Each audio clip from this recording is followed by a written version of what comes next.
Hello guys, good morning once again. Today is February 1st, 2026. Okay?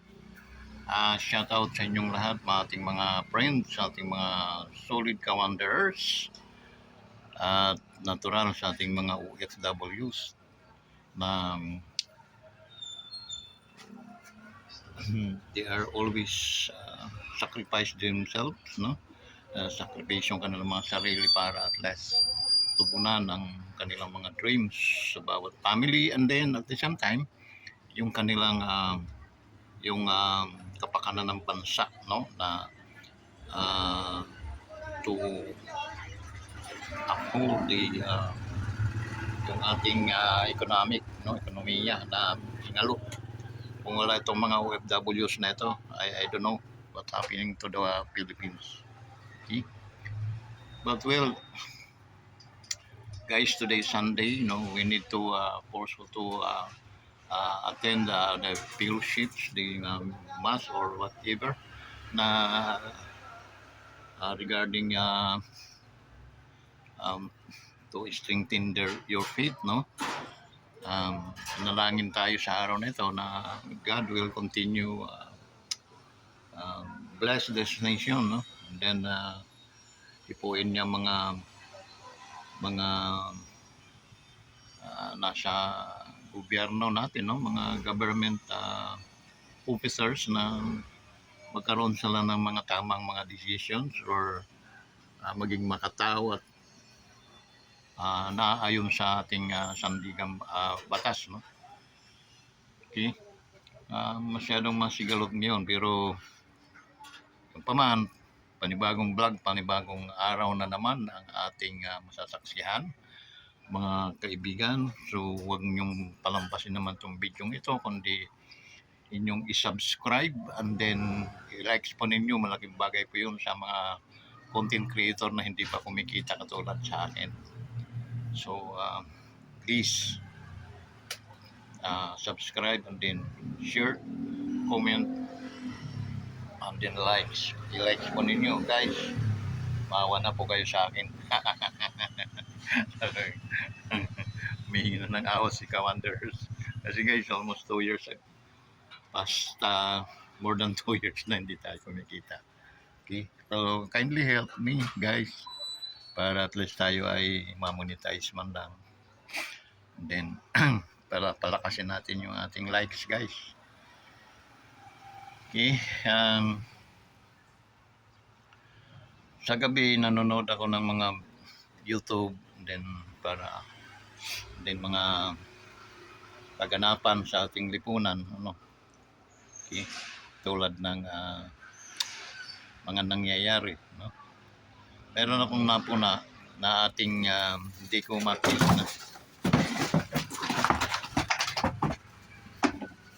Muna eh. Rambulan guys, saglit na. Pambulingan ating mga kuwan.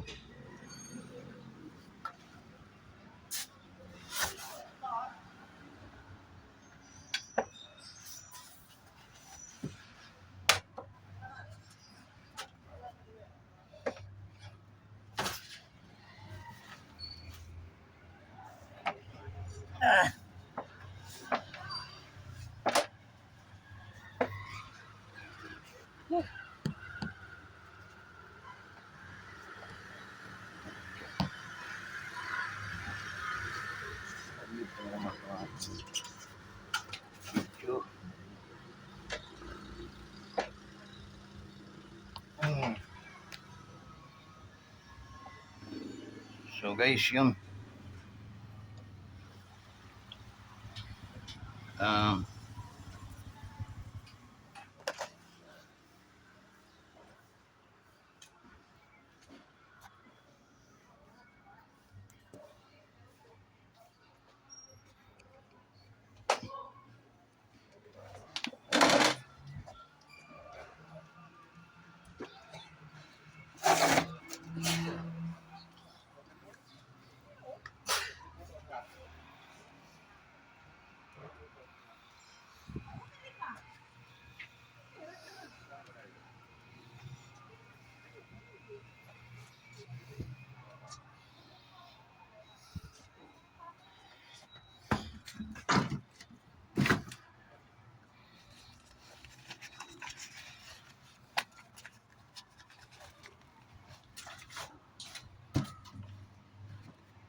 guys, good morning. So hindi natin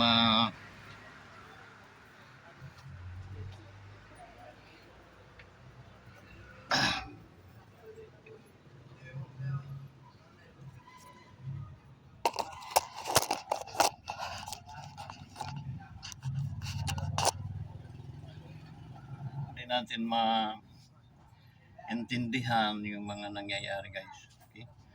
May nakita kong hindi ko kaya hindi ko kayang palampasin, no.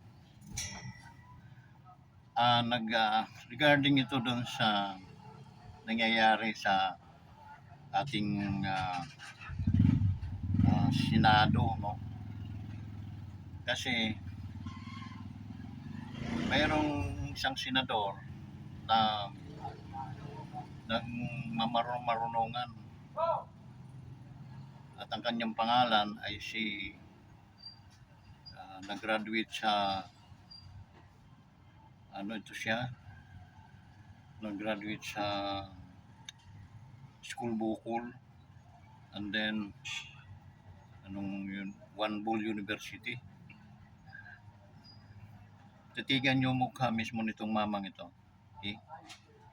Yung dahil ang pinanggalingan niya ay yung nagpapatawa-tawa, kaya sumikat itong mga animal na to, sumikat sa wag na natin banggitin yung Itbulaga. Sumikat ito sila mula Apari hanggang Sulu. Ito sila. Sumikat ito kadikadang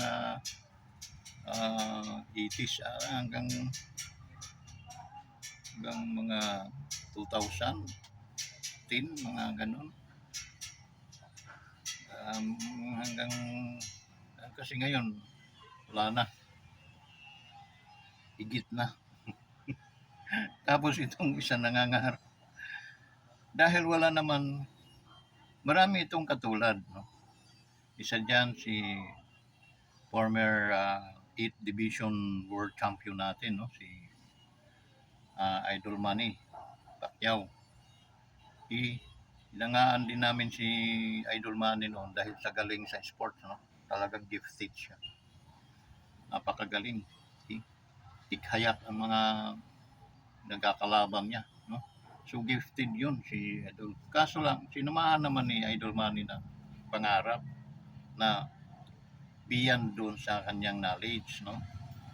So, magkakandalitsi-litsi, magkakaigit-igit talaga kasi siyempre bibida-bida ka tapos wala ka namang hindi sa kilala ka ng bandang people na doon ka magaling. Okay? Ito namang senador na to, pumuti ng biguti nito, ewan ko yung bulbul nito, no? Ang binabangga pa niya ay ang Korte Suprema. Diyos ko. So, hindi ka ba nahiya sa sarili? Sa bagay, wala ka ng kahiyaan sa totoo lang. Kasi, ang una, pag tinitigan ko mukha mo, all out ka, no? Na dahil, wala namang mawawala sa akin, sino ba naman ako? Okay? Pag tinignan natin yung pinanggalingan nyo, pwede mo talagang balatan ang mukha mo yung wala ka ng kahihiya. Okay? Kaya lahat ng mga imposible ay pinapasok mo. Tulad niyan, nag-aral yung mga abogadong yon, nagsunog ng kilay, nagtik ng bar para sa kanilang kinabukasan. While ikaw, nanggaling ka sa programa, isa kang hampas lupa, salita, dahil sa mga patawa-tawa ninyo, pabuti hindi ka binabatukan ni Big and Joey. Na tol, parang sumusubra ka na. Imagine mo kinakalaban mo. Alam naman namin sa one ball lang tayo nang galing. Nakahihiya.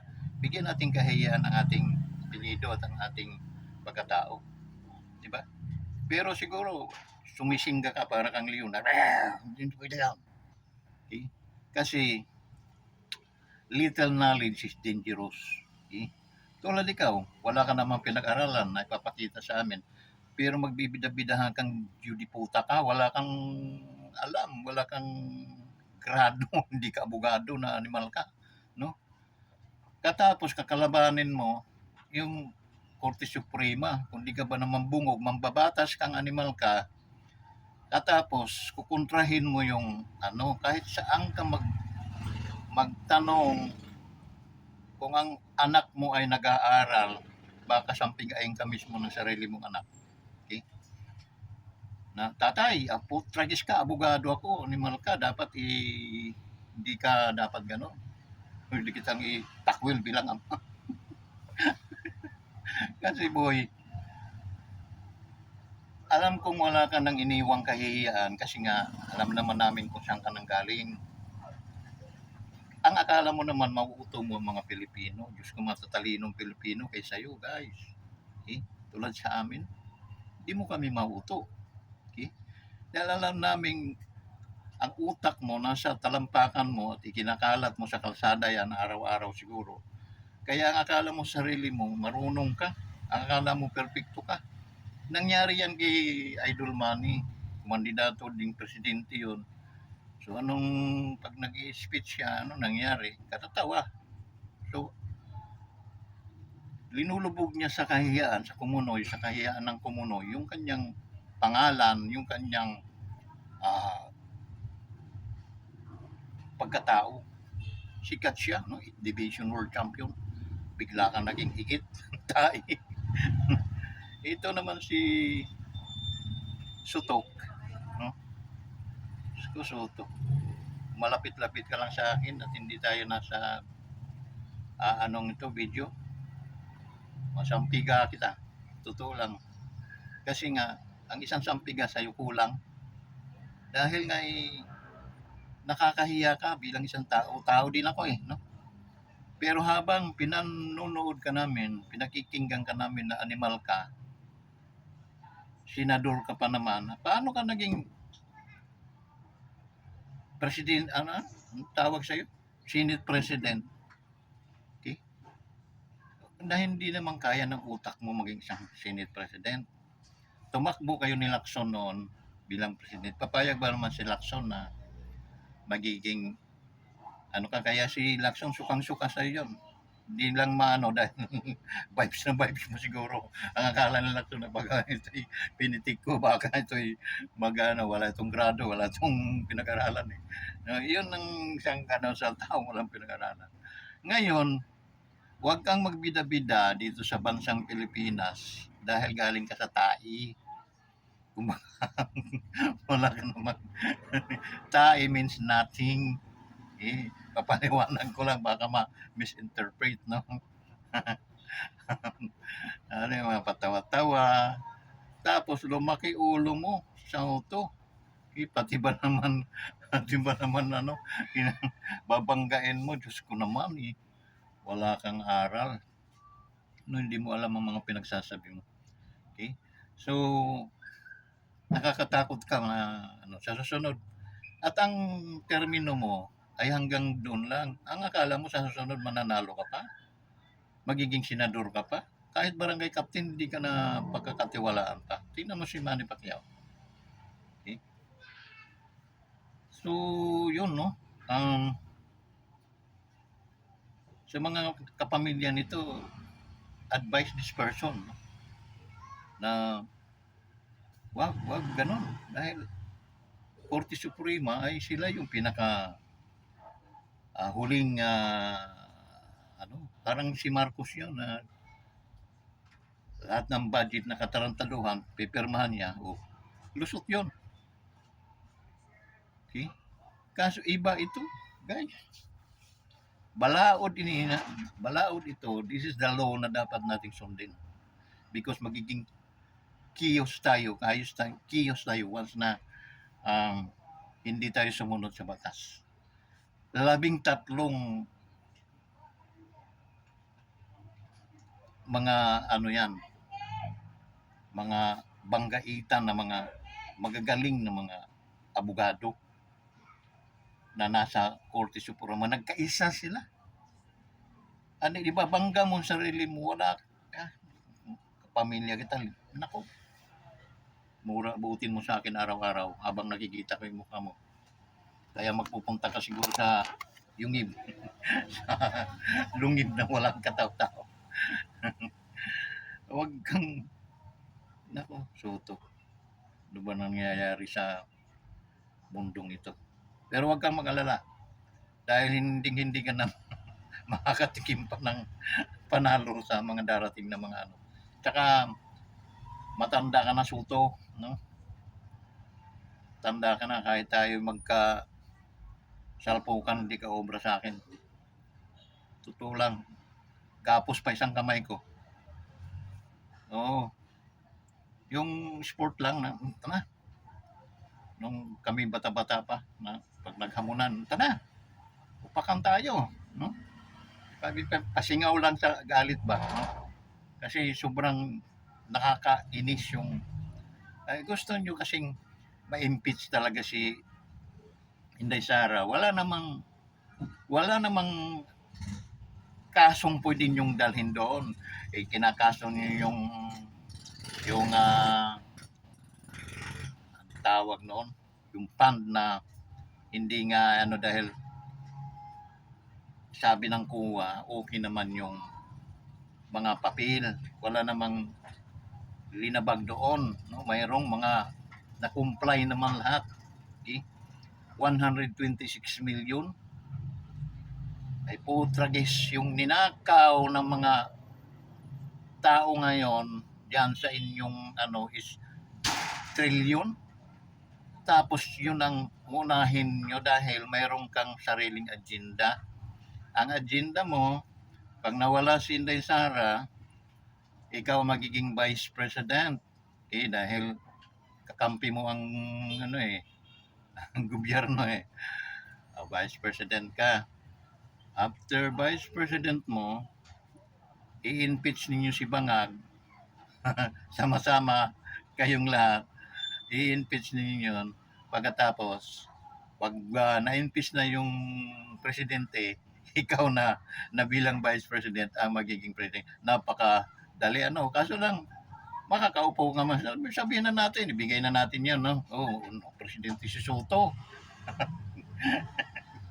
Si Juan Bull ang presidente. Pero kung halimbawa kalahating buwan na lang, kalahating taon, para magbibigti ka siguro pagkatapos ng ikaw presidente. Kasi hindi ka na mananalo pag nag-eleksyon. Sa totoo, possible dream daw na ma-impeach. Paano nga may impeach yun? Void nga Anak ng pating ka. And in this February 6, pwede na kayong mag-file ulit na impeachment kay Vice President. Mag-file kayo.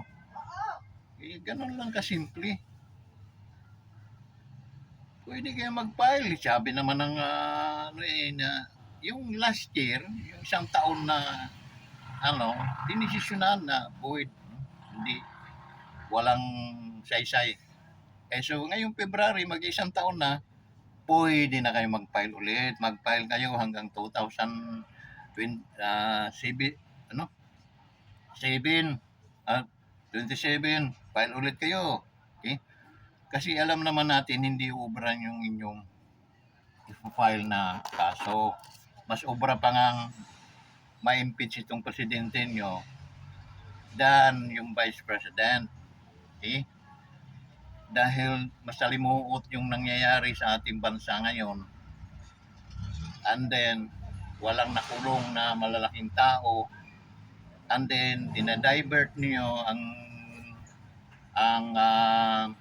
mga pagkakataon sa ibang mga para matakpan yung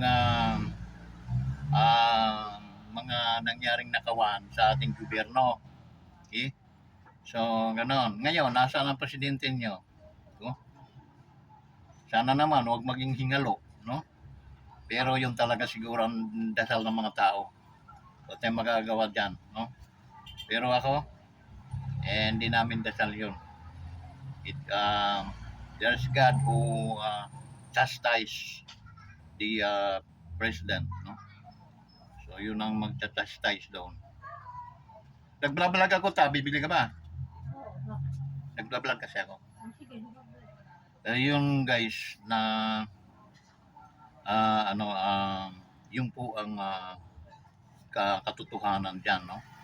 So, hindi po tayo pwede ngayong magtiwala sa mga taong alam natin na mga kakampi ng mga magnanakaw. So, hindi po tayo kumpentado ngayon. Kaya, yung guys, no? Ano pa? Yung mga ano natin ngayon, no? Yun, malapit na. Uno na ngayon, no?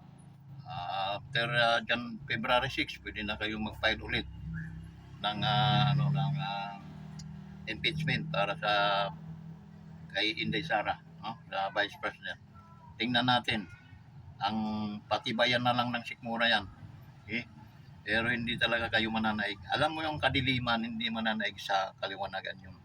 Kahit saan tayo magpang-abot, hindi kayo mananaig sa tama. Okay?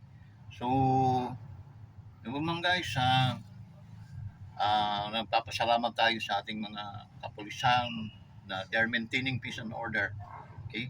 Ang ating mga kasundaluhan, men and women in uniform, na mamagitan na nakikiramdam lang mga yan. Okay?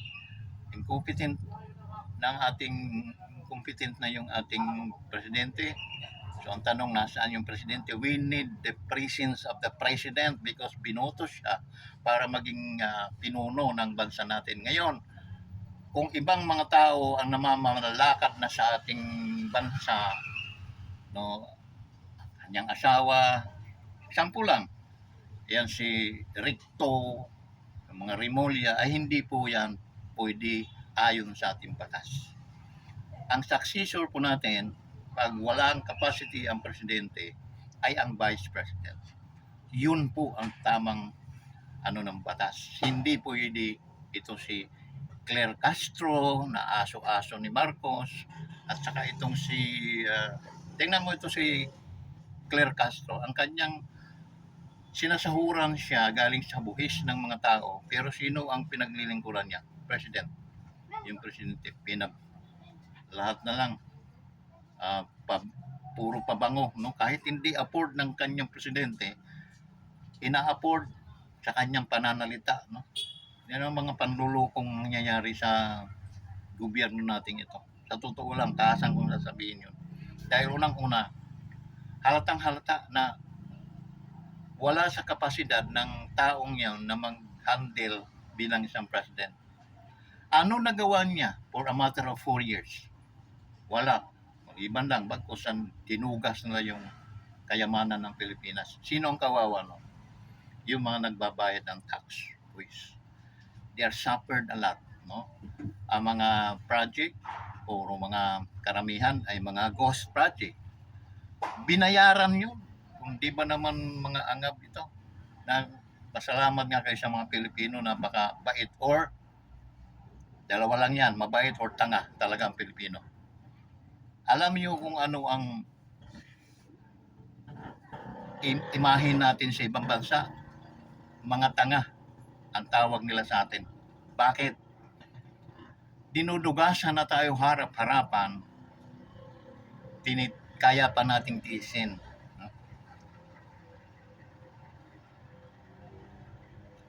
Ano-ano lang tayo. Di ba, magtatrabaho, papawis na lang tayo, may araw pa naman, may darating pa namang umaga. Ganon tayo. No? Pero talagang kinakawawa ang mga Pilipino. Okay. Imagine mo nakaraang December na pinapanotsubuhin na kayo ng 500 lang. Okay? Samantala sila, magnanakaw sila, bilyonis. Okay? Tapos ang mga marilit mga Pilipino ay pagkasyahin ninyo yung 500 na Noche Buena. Guys, isa pa, ibinabangga tayo ngayon sa malaking sa pangalawang supernatural power na bansa, ang China. Okay. Para bagang ang lalakas ng loob nitong mga kongresis, mga nasa gobyerno na banggain ang China. Walang pwedeng sa atin mag tawag noon, mang-alila o manloko. Ngunit guys, napapansin nyo ba ngayon kung gaano kalaki ang ibinaba ng ating mga tourist na napunta sa ating bansa? Karamihan sa turistang napunta sa ating bansa ay mga Chinese. They're bringing money through mamamasyal sila sa Pilipinas. Gaano yang kalaki ang ibinagsak? Nakaka-alarma yun. Ngunit, pinansin ba ng gobyerno yan? Wala. Kasi, alam nilang hindi umaangal ang mga Pilipino na buhisan ng buhisan na magbuhis kayo, may kasamang latigo. Buhis, magbuhis. Okay? Pero nanakawin lang namin yun.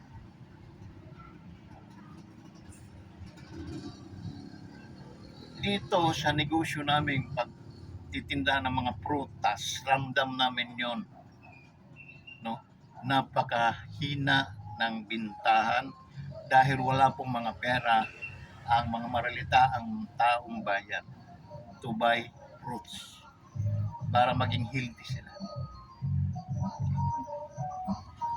Pero mayroon din, hindi po kalakihan. It means we are suffered din, paro-parihas. Ano kami, survival moment, no? Na tsatsagain na lang namin yun without any murmuring. Dahil puro mga animal yung nasa gobyerno natin sa totoo lang. Bakit? Nakayanan ng kanilang mga sikmurang dugasin, kumpira yung buwis at pundo ng ating gobyerno. Instead na mapunta sa magandang mga kalsada, mapunta sa magandang mga tulay, mapunta sa mga magagandang mga seawall, no? Puro ghost project. Ang ilalagay, instead na bakal, kawayan na lang. Bakit? Inurap na eh. Kahit man ako ang nasa katayuan ng mga kontraktor na yan, talagang I try na talagang sila kumbinsihin kong suhulan sila para maakin yung kaso. Mapupunta nga sa akin, napakaliit na paano ko pa gagawin yung project na ibibigay nyo sa akin. Akin ang equipment, akin ang mga tao, at the same time, mas malaki pa yung kinita nyo kaysa akin. Kasi pag sinunod ko yung tamang procedure ng mga bakal, simento, wala nang matitira sa akin. Tama lang na isinildo ko, tama lang na ibinayad ko sa mga equipment o gastusin. So, paano pa ako naging kontraktor? Kumita, naging bundat yung mga taong nasa gobyerno. Sino may kasalanan no? Mayroon din kami dahil nakipag-connives kami sa kanila. Tulad niyan kay yung Romualdez. Okay? Wala namang Romualdez kung walang Marcos. Dahil first cousin niya yan, kinuha niya maging Senate President ay Congress. Tapos si yung nagtaguna, wala rin naman yun kung walang Romualdez. Romualdez ang kumuha nun eh. Pares naman sila mga congressman. Okay? So, magandang kanilang development at law. No? Wala namang problema na hindi na halukay. Walang usok na hindi yan siklab at sumiklab na nga. Asan sila ngayon? Nakulong? Nik-nik nyo. Mga kinukulong nyo yung mga taong third degree lang. Asan yung totoong mga mandrugas? Mga promotor? Sila dapat ang tinatanggalan ng ulo para hindi na pamarisan. Wala. Kapag yun ay napugutan ng mga ulo, mag-aano na yun, yung, ay, wag na tayong gumawa ng ganun, pupugutan tayo ng ulo, delikado. Diba? Ganon. So yun pa man mga kaibigan, mga minamahal ko, no? Maraming salamat sa pagkakataon palagi na although hindi nyo gaanong supported ang ating channel, pero wala naman tayong ibang layunin kundi ang pinturahan at tapunahin talaga yung mga nangyayaring mga kabalagahan sa ating bansa. Dahil hindi po maganda na tayo ay isang Kristiyanos na bansa at tayo naman ay isang karumaldumal ah, sa buong Asia. Okay? So, maging aware tayo nawa.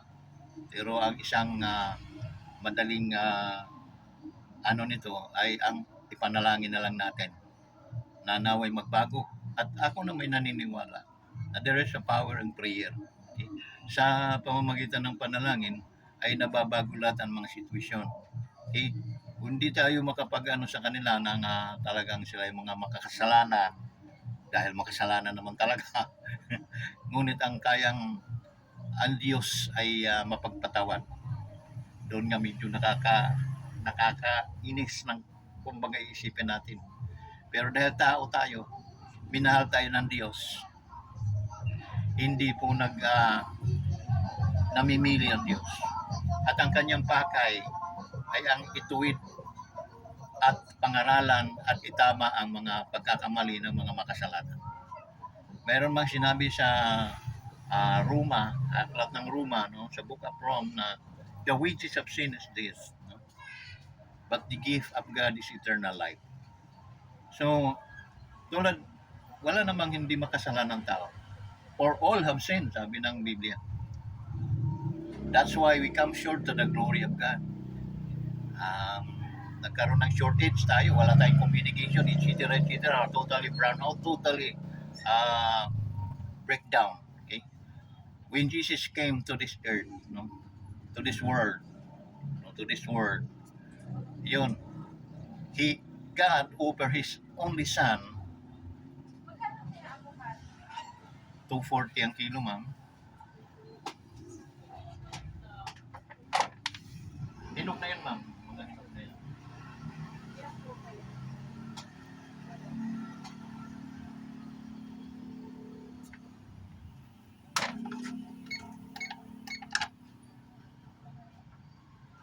100, ma'am.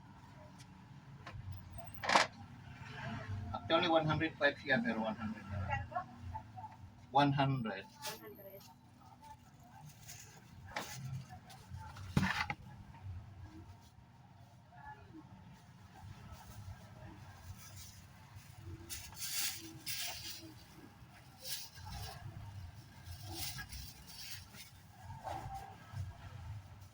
Sige na.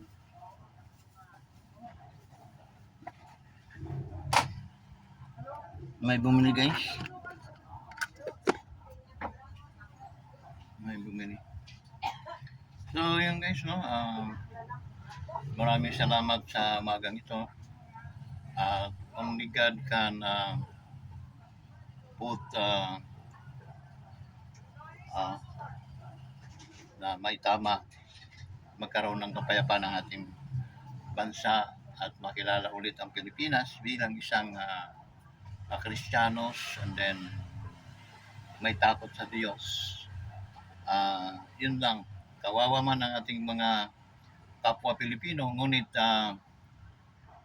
mayroon tayong Diyos na hindi natutulog. So hanggang dito na lang, guys. Sa mga hindi pa nakapag-subscribe sa ating YouTube channel, kindly subscribe to our YouTube channel, Wanderers Motovlog TV. Like and share, and then comment below para alam ko kung hanggang saan nakakaabot ang ating mga video ito. Maraming salamat po, mga ka-Wanderers.